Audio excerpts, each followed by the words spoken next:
Good evening, Junior Techies. This is Mrs. DeMaidon speaking, and today we are going to look at the credit, sales, and returns.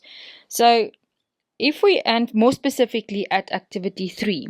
So if we look at activity 3, it is for JT traders, and they ask us to do the debtors journal, and then now in addition, the debtors allowance journal, and then post to the debtors ledger and the general ledger, and make a debtors list. Now, the first thing you need to look at is that the debtors list that they give us on the 1st of September and the balances and totals on the 1st of September is that the debtors control amount and the debtors list is equal to each other.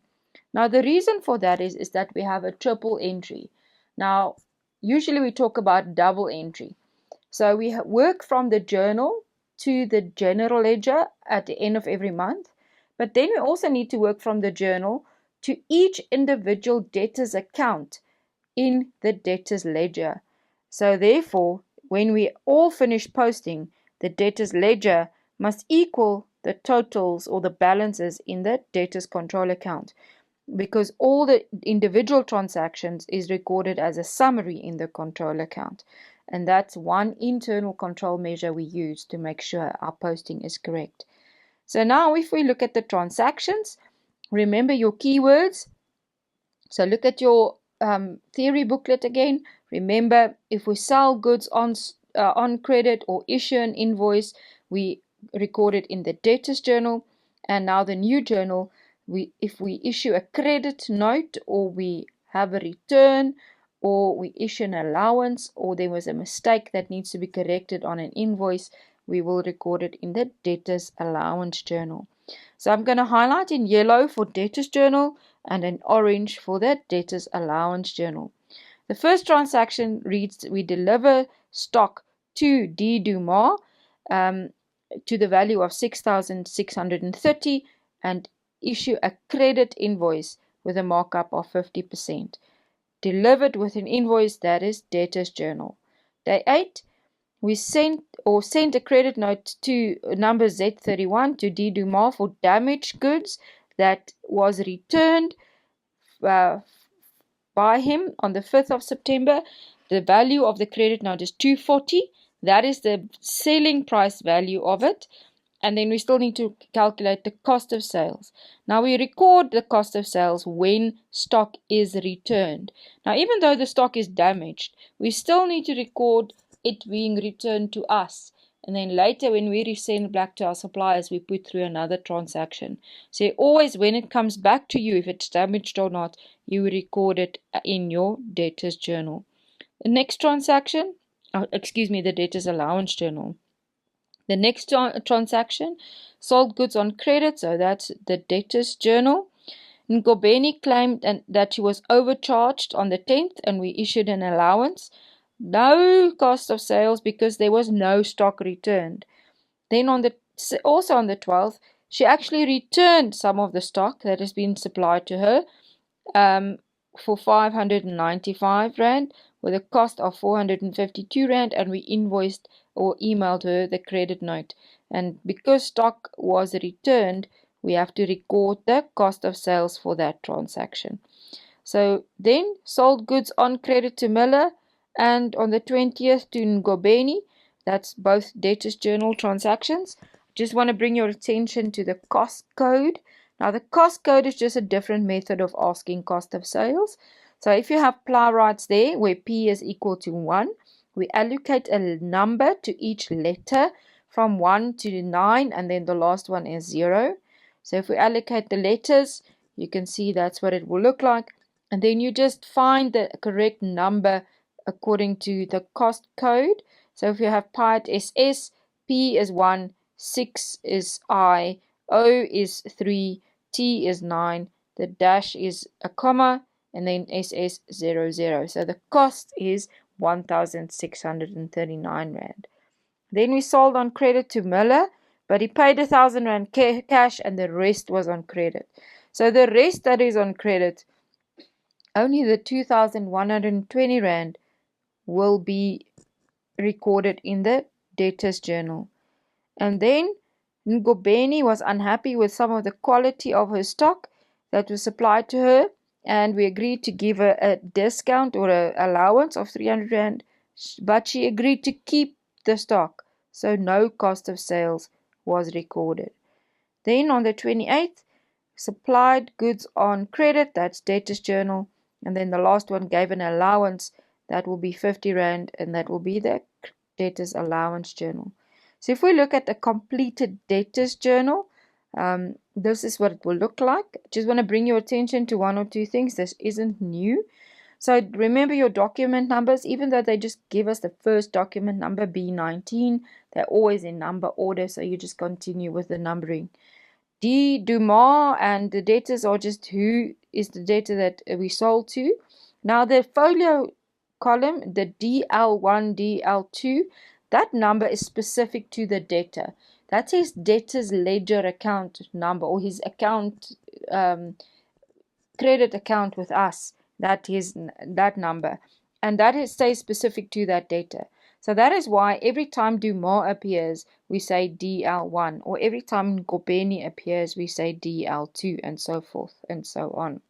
The sales amount is always the total on the invoice, and then the cost of sales we have to calculate each time.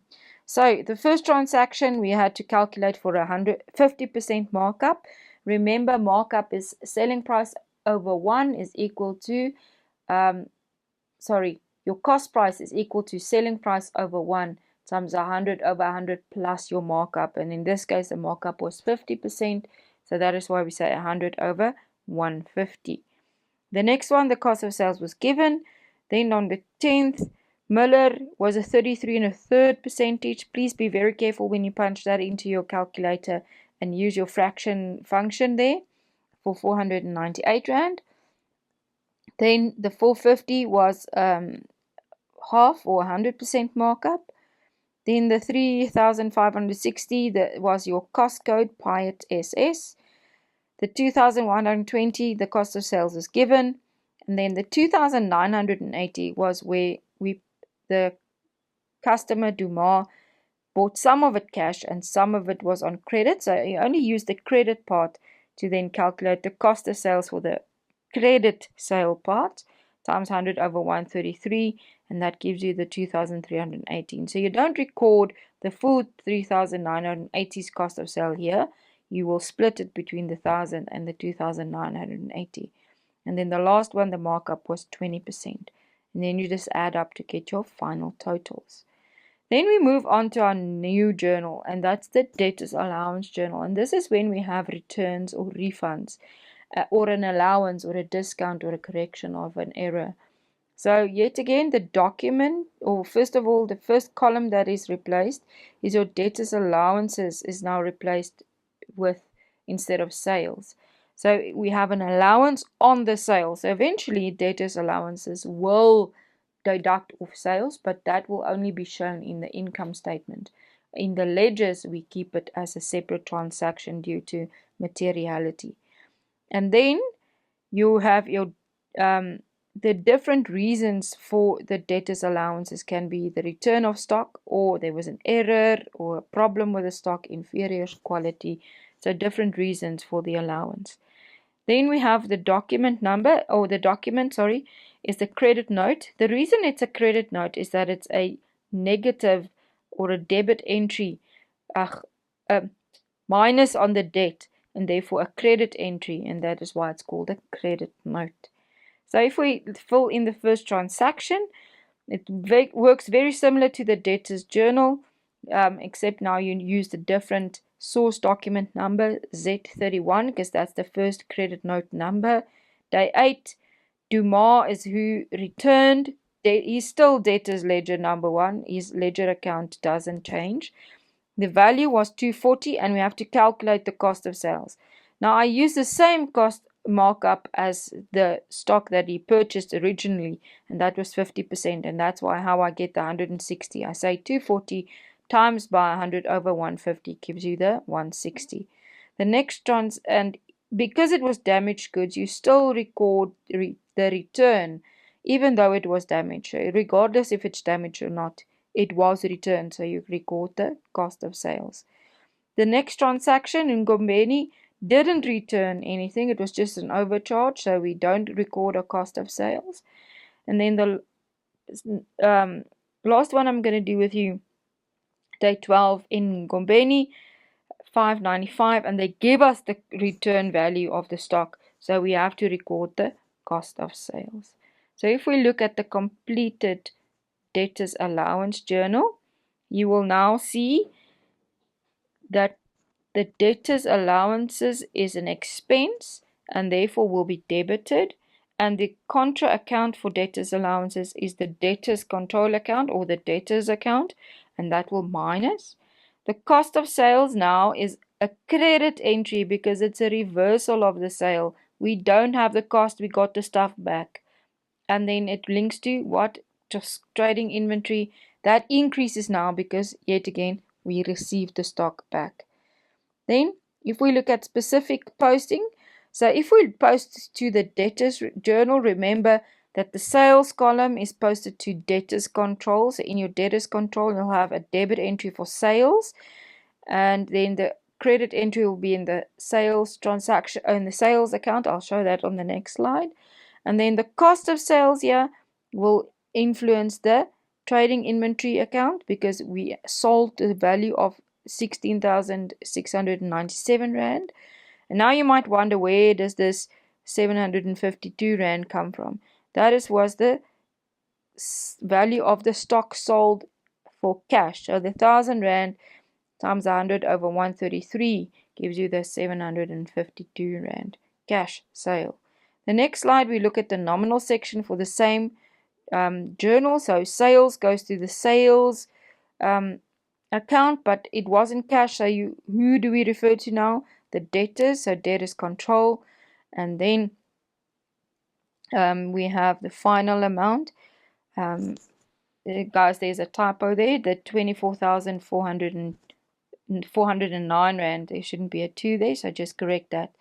And then the cost of sales will record with the trading inventory 16,697. Remember that 750 is the cost of sales for the amount of cash sales that we had. Then we look at the debtors journals. The debtors allowance journal. Now, debtors allowances must decrease the debt of the debtor. So debtors allowances will credit the debtors control account.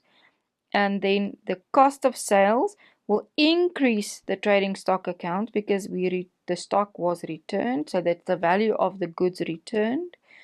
And then finally, if we look at the nominal section, the cost of sales will decrease the cost of sales account because we did not have the sale. We won't have the cost of repurchasing that stock. And then remember that debtors allowances is an expense that we have to record separately for the purposes of materiality. So it will be a new account in the general ledger, debtors allowances, and that will be debited with a total of the allowance column, 1,500 Rand. Then we have to look at the debtors ledger. Now just to recap quickly, the debtors ledger, you always have the name of the debtor at the top. Then we have the date, and the details will always be your source document and the number of that document. The folio reference is the journal we're working from. Debit is plus, credit is minus, and balance is equal. And that is because we're working with assets. So if we have the source document duplicate invoice, that will come from the debtors journal and will increase the debtors ledger account. And if we have a credit note or the debtors allowances, that will minus or decrease your debtors ledger account. So let's look at the final completion and step by step. So first of all, the account rendered amount is the opening balance that we get from the debtors list right at the beginning. And it is only posted to the balance column because it's only an opening balance. It doesn't go to a debit or a credit. It is a balance total only. Then we have to look at each journal, and we need to find, we are busy with Dumas, and we have to find Dumas journal or entries in the journal. So there's two on day 5 and day 28 in the debtors journal, and on day 12 on the, and day 8 on the debtors allowance journal, but it has to be a number order. So that is why I posted in number order here. So the first one is the duplicate invoice B19, and you owe more, so the 6,630 will be a debit entry. You're going to add it to the previous balance to roll over to get the new one. So the 25,670 plus the 6,630 will convert to the new or roll over to 32,300. Then the credit note is from the debtors allowance journal, and that means he owes less money. So the 32,300 minus the 2,238 rand gives us the 32,062 rand. And then the last invoice, the duplicate invoice number 25, we owe more, so we add to the balance and get a final total of 35,042 rand. Then in Ngobeni, so yet again we check the two journals. Where do we find Ngobeni? And we have to enter that transaction by transaction. Yet again, the account rendered is our opening balance from the debtors list, goes only to the balance amount. And then we enter each transaction. The first one, day 10, B20, adds to our balance because it was an invoice, a credit sale. So he now owes us more money. So 10,980 plus the 7,095 gives us the 18,075. And so you just enter each transaction. The next credit note will minus off the new balance, owing less. The next credit note, yet again, owing less money. Then the duplicate invoice, owing more money, and so forth. And then finally, the final totals will appear on the debtors list.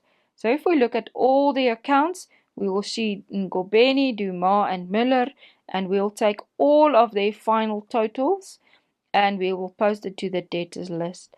And then our final check to make sure that our posting was correct is to check that our debtors control account balance is equal to the list. Now we can see that that is the truth, so we know we balanced out, we have done all the posting correctly, and there's no mistake in our books that we know of. And then finally, in our next activity 4, we are going to look at the calculations when we are allowing discount, when we receive payments from debtors. Thank you very much. I hope this makes things more clear. Have a good day. Bye-bye.